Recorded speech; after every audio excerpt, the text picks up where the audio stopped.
Hello' friends, সিদিনা আছিল 19 July, আমাৰ অযোধ্যাৰ দ্বিতীয়টো দিন। আমি ৰাতিপুৱাই ধুনীয়াকৈ ওলাই গৈ আহিলোঁ সৰজু নদীৰ গুপ্তাৰ ঘাটলৈ বুলি, য'ত শ্ৰীৰামৰ অন্তৰ্ধান হৈছিল।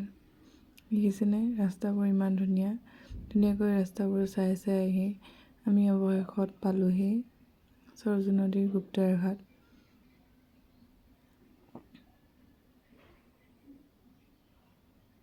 এয়া দেখিছেনে ইমান ধুনীয়াকৈ বনাই থৈ দিছে বাউণ্ডেৰীবোৰ।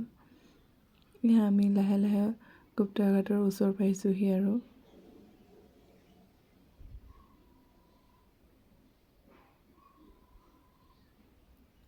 এয়াই হৈছে সৰজু নদীৰ গুপ্তাৰ ঘাট, য'ত শ্ৰীৰামৰ অন্তৰ্ধান হৈছিল।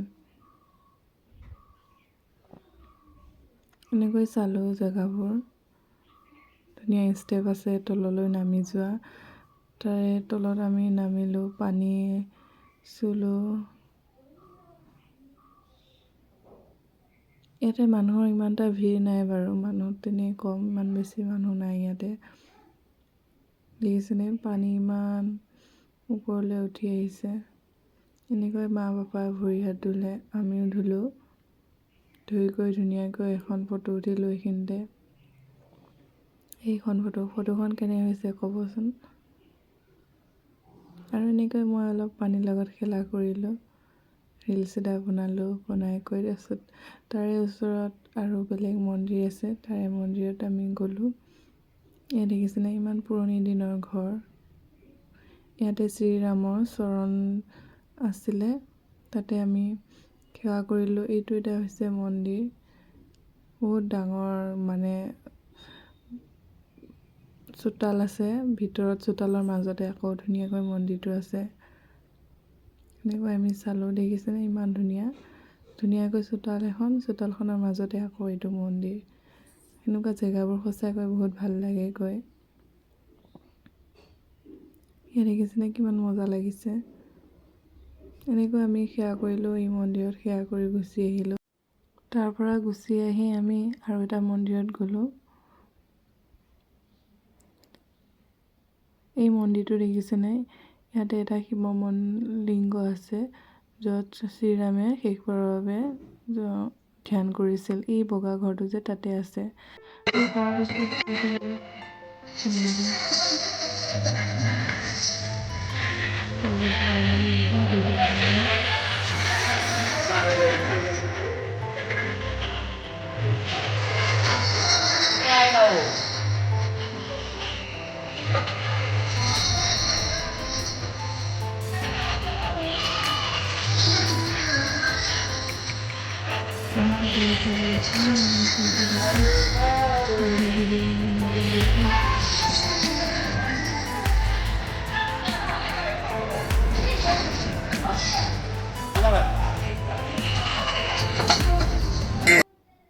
এনেকৈ আমি তাৰ পৰা গুচি আহিলোঁ, আকৌ ৰিটাৰ্ণ আহিলোঁ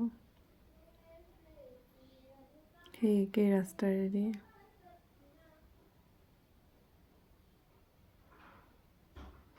এনেকৈ অলপ টাইম বাচি আছিলে, তাৰপিছত আমি গ'লোঁ আকৌ এবাৰ শ্ৰীৰাম মন্দিৰ চাবলৈ। তাতে আকৌ এবাৰ গ'লোঁ, ৰ'দটো আছিলে, ধুনীয়াকৈ দি আছে ৰ'দটো। তেনেকৈ আমি গ'লোঁ।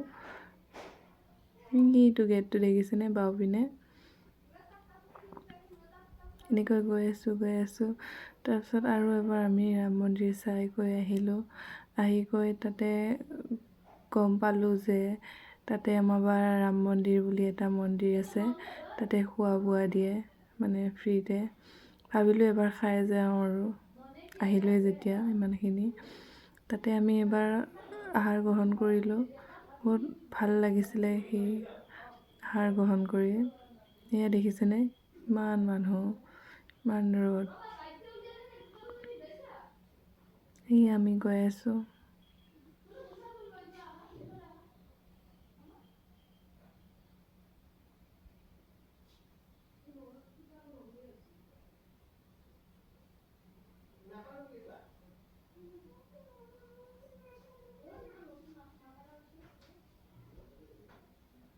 মোৰ মানে আইলাইনাৰটো ৱাটাৰ প্ৰুফ নাছিলে, সেই ওপৰত লাগি গ'ল ঘামি পেলাই দেখিছেনে কি ক'ব আৰু ষ্টাইল মেইন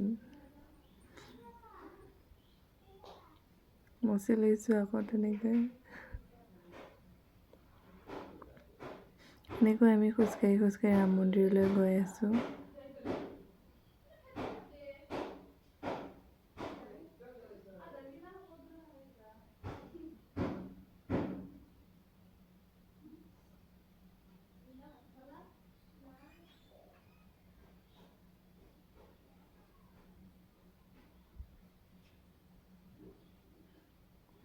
সেইটো ডাষ্টবিন দেখিছেনে বগাকৈ সেইটো হৈছে ডাষ্টবিন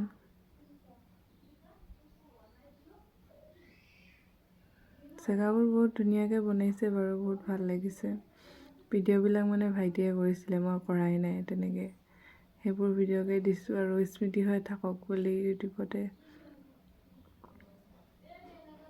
এনেকৈ গ'লোঁ গৈ আমি সেৱা কৰি আহিলোঁ তাতো মন্দিৰৰ ভিতৰতো মোবাইল নিব নোৱাৰে সেয়ে তাতে ভিডিঅ' কৰা নহ'ল আৰু তাৰপিছত সেৱা সৎকাৰ কৰি আহি আমি এনেকৈ এই মন্দিৰটোৰ কথা কৈছিলোঁ যে তাতে খালোঁ ধুনীয়াকৈ এসাঁজ দেখিছেনে কি ধুনীয়াকৈ দিছে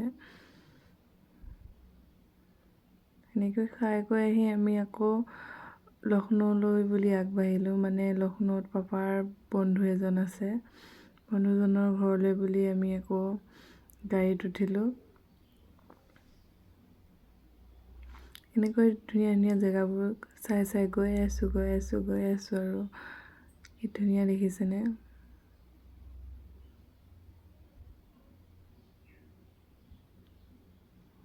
ভাল লাগে বাহিৰৰ জেগাবোৰ চাই আমাৰ অসমতকৈ অলপ হ'লেও বেলেগ থাকে আমাৰ অসমৰবোৰো ভাল লাগে বাৰু সেইবোৰো বেলেগ এটা ভাল লাগে এইখন বাছ আহি আছে দেখিছেনে কেনেকুৱা বাছখন এনেকৈ গৈ